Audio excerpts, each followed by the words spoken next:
శ్రీమాత్రే నమః. శివుడు ఈ సమయంలో ఏమి కోరినా వెంటనే చేస్తాడు. శివుడు భక్తుల కోరికలను తేలికగా నెరవేరుస్తాడని, త్వరగా అనుగ్రహిస్తాడని ప్రతీతి. అయితే సోమవారం శివుడిని చాలా జాగ్రత్తగా పూజించాలి. హిందూ పురాణాల ప్రకారం సోమవారం శివుడికి ప్రత్యేకం. శివ అనే పదంలో షి అంటే శాశ్వత ఆనందం, మగవాళ్ళ శక్తి అని, వా అంటే మహిళల శక్తి అని అర్థం. శివుడిని ఈ 3 సమయాల్లో ఏమి కోరినా క్షణాల్లో ఇచ్చేస్తాడట. ప్రతిరోజు శివుడిని ఈ 3 సమయాలలో పూజించి మీ మనసులోని కోరికను చెప్పుకున్నట్లయితే ఆ కోరికను క్షణాల్లో తీరుస్తాడని పురాణాలు చెబుతున్నాయి. మన హిందూ మతంలోని ప్రధాన దేవతలలో శివుడు ఒకరు. హిందువులు పూజించే దేవతలలో శివుడు మొదటివారు. మనము శివుడిని భక్తి శ్రద్ధలతో పూజిస్తే శివుడి అనుగ్రహం మనపై ఎల్లప్పుడూ ఉంటుంది. అయితే శివుడిని ఎలా పూజించాలి, శివ పూజ చేసేటప్పుడు ఎలాంటి జాగ్రత్తలు తీసుకోవాలి, శివుడిని ఏ ఏ సమయంలో పూజించాలి అనే విషయాల గురించి ఈ వీడియోలో వివరంగా ఇప్పుడు మనం తెలుసుకుందాం. శివుడి ఆజ్ఞ లేనిదే చీమైనా కుట్టదని అంటారు మన పెద్దలు. అయితే ఈ సృష్టిలో జరిగే మంచైనా చెడైనా శివుడి ఆజ్ఞతోనే జరుగుతుంది. 8 దిక్కులకు నవగ్రహాలకు అధిపతి అయిన శివుడి కరుణ ఉంటే ఎలాంటి గ్రహదోషాలైనా తొలగిపోతాయట. శివుడిని లింగ రూపంలో కొలవటం వల్ల ఆ వ్యక్తి తన జీవితంలో ఉన్నత స్థాయికి చేరుకుంటాడని వేదాలు చెబుతూ ఉన్నాయి. శివుడిని పూజించే ముందు తప్పనిసరిగా వినాయకుడిని మొదటిగా పూజించాలి. ఆ పరమేశ్వరునికి సోమవారం అంటే చాలా ఇష్టం. హిందూ మత విశ్వాసాల ప్రకారం వారంలోని 7 రోజులు ఏదో ఒక దేవతలకు అంకితం. ఇందులో సోమవారం అంటే శివుడికి అంకితమైన రోజు. సోమవారం నాడు విధి విధానాలతో భక్తి శ్రద్ధలతో పూజ చేస్తే ఆ మహాశివుడి కటాక్షం లభిస్తుందని అంటారు. అలాగే కోరిన కోరికలు వెంటనే నెరవేరుతాయని చెబుతారు. సోమవారం వ్రత ఉపవాసాలతో పాటు కొన్ని పద్ధతులు పాటిస్తే శివుడి అనుగ్రహం కలిగి అన్ని కష్టాలు దూరమవుతాయి. దానితో పాటు ఇల్లంతా ధన ధాన్యాలతో నిండిపోతూ ఉంటుంది.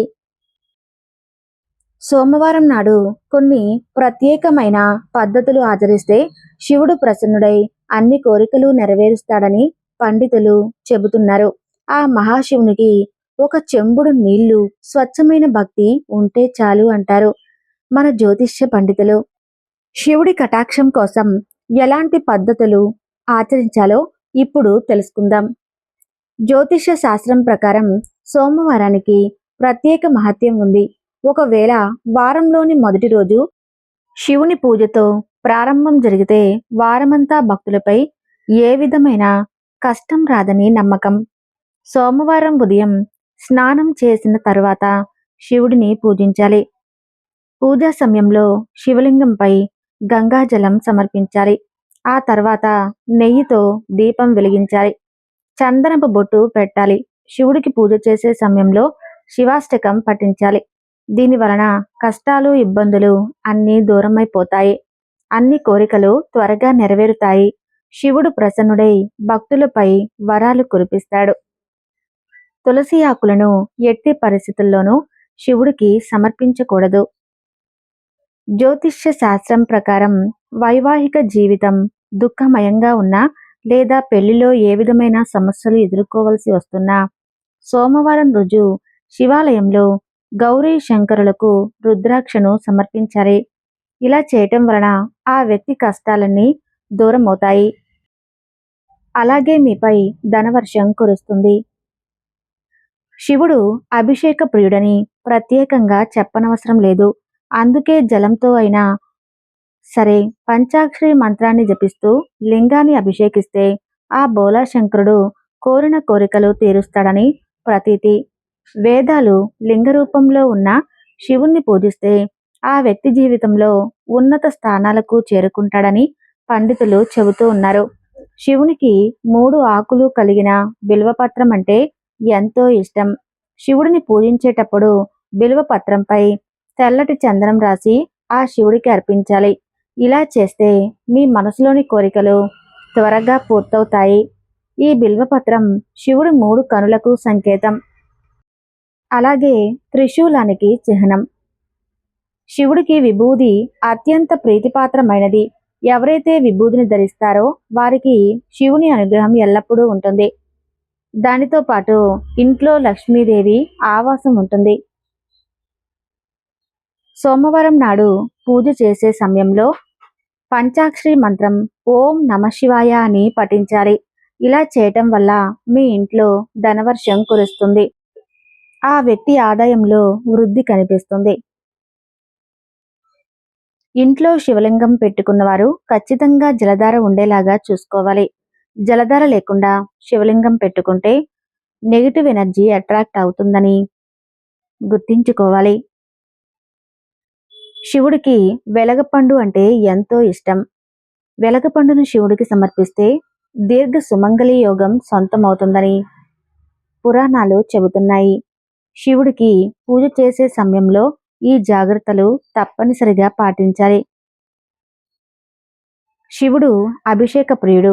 కేవలం చెంబుడు నీళ్లు పోసి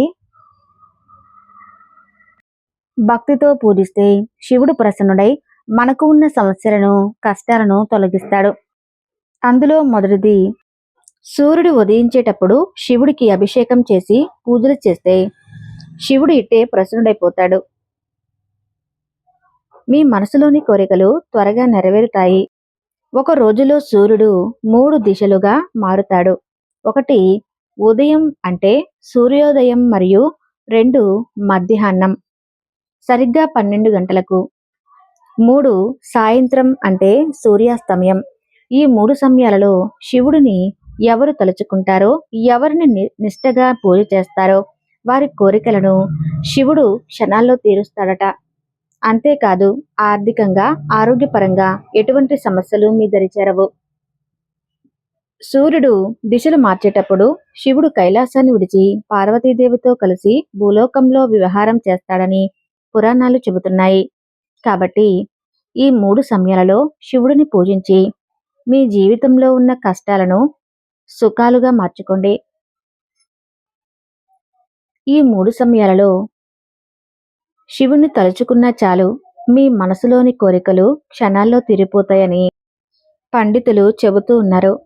శివుడిని ప్రతిరోజు పూజించే వారికి శివుడి అభయాన్ని కూడా ఇస్తాడని పండితులు చెబుతూ ఉన్నారు. కాబట్టి ప్రతి ఒక్కరూ కూడా శివుడిని 3 సమయాలలో అంటే సూర్యోదయం అయినప్పుడు, మధ్యాహ్నం సమయంలో, అలాగే సూర్యాస్తమయం అయినప్పుడు ఆ పరమేశ్వరుణ్ణి ఆరాధించి మీ మనసులోని కోరికలను నెరవేర్చుకోండి. శివుడు శంకరుడు, పరమేశ్వరుడు, రుద్రుడు, భోలేనాథ్, ముక్కంటి ఇలా ఎన్నో పేర్లు ఆ శివయ్యకు. చేతిలో త్రిశూలం, మెడలో సర్పం, పులిచర్మం కట్టుకుని ఒళ్ళంతా బూడిద పోసుకుని ఎప్పుడూ ధ్యానంలోనే మునిగిపోయే ఆదియోగి అణువణువునకు ఒక చరిత్ర ఉందని మన పురాణాలు చెబుతున్నాయి. అయితే శివుడికి 3వ కన్ను ఎలా వచ్చింది అనే ధర్మ సందేహానికి మాత్రం పురాణాలలో రకరకాలుగా కథనాలు ఉన్నాయి. శివుడు కన్ను తెరిస్తే చాలు భస్మమయ్యే 3వ కన్ను గురించి పురాణాలు ఏం చెబుతున్నాయో ఒకసారి ఈ వీడియోలో చూద్దాం. ఒకానొక రోజు శివయ్య ధ్యానంలో నిమగ్నమై ఉన్న సమయంలో ఆ స్థానానికి భార్య పార్వతీదేవి వస్తుంది. ఆయన ధ్యానంలో ఉన్నాడని గమనించిన పార్వతీదేవి భర్తను సరదాగా ఆట పట్టిద్దామని మనస్సులో అనుకుంటుంది. శివుడు వెనక నుంచి వెళ్లి ఆయన కళ్ళను పార్వతీదేవి మోస్తుంది. అయితే శివుడు ఎడమ కన్ను చంద్రుడిని, కుడి కన్ను సూర్యుడిని సూచిస్తుంది. అయితే పార్వతీదేవి ఆ 2 కళ్ళను మూసివేయటంతో ముల్లోకాలు మొత్తం చీకటిని అలుముకొని అల్లకల్లోలంగా మారుతాయి.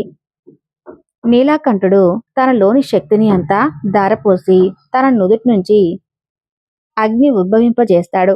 ఆ అగ్నితో ముల్లోకాలకు వెలుగును ప్రసాదింపజేస్తాడు. ఈ క్రమంలోని శివుడికి 3వ కన్ను వచ్చిందని పురాణాలు చెబుతూ ఉన్నాయి. అయితే ఈ అగ్ని వేడికి పార్వతీదేవి చేతులు చెమటలు పట్టి ఆ చెమట చుక్కల నుంచి అంధకుడు ప్రాణం పోసుకున్నట్లుగా పురాణాలలో చెప్పి ఉన్నారు. ఇది ఇలా ఉంటే మరిన్ని కథలు కూడా వాడుకలో ఉన్నాయి. ఆదిపరాశక్తి త్రిమూర్తులు అయిన బ్రహ్మ విష్ణు శంకరులను సృష్టిస్తుంది. అయితే ఆ ముగ్గురిలో ఎవరో ఒకరు తనను వివాహం చేసుకోవాల్సిందేనని ఆదిపరాశక్తి వారిని ఆజ్ఞాపిస్తుంది.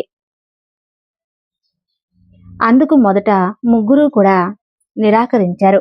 దీంతో తీవ్ర ఆగ్రహానికి గురైన ఆదిపరాశక్తికి తన మూడో కన్ను తెరిచి ముగ్గురిని భస్మం చేస్తానంటూ శపించగా పరమేశ్వరుడు ఆ సమస్యను పరిష్కరిస్తాడు. అప్పుడు శివుడు ఆ మూడో కన్ను ఇస్తే తనను వివాహం చేసుకుంటానని మాట ఇస్తాడు. శివుడు అడగగానే ఆదిపరాశక్తి శివుడికి మూడో కన్ను ప్రసాదిస్తుంది. ఈ మూడో కన్ను పొందిన వెంటనే శివుడు దాన్ని తెరిచి ఆదిపరాశక్తిని భస్మం చేస్తాడు. అలా భస్మమైన బూడిదలో ఒక భాగాన్ని పార్వతిగా, ఒక భాగాన్ని లక్ష్మిగా, ఇంకో భాగాన్ని సరస్వతిగా సృష్టించారని పురాణాలు చెబుతూ ఉన్నాయి.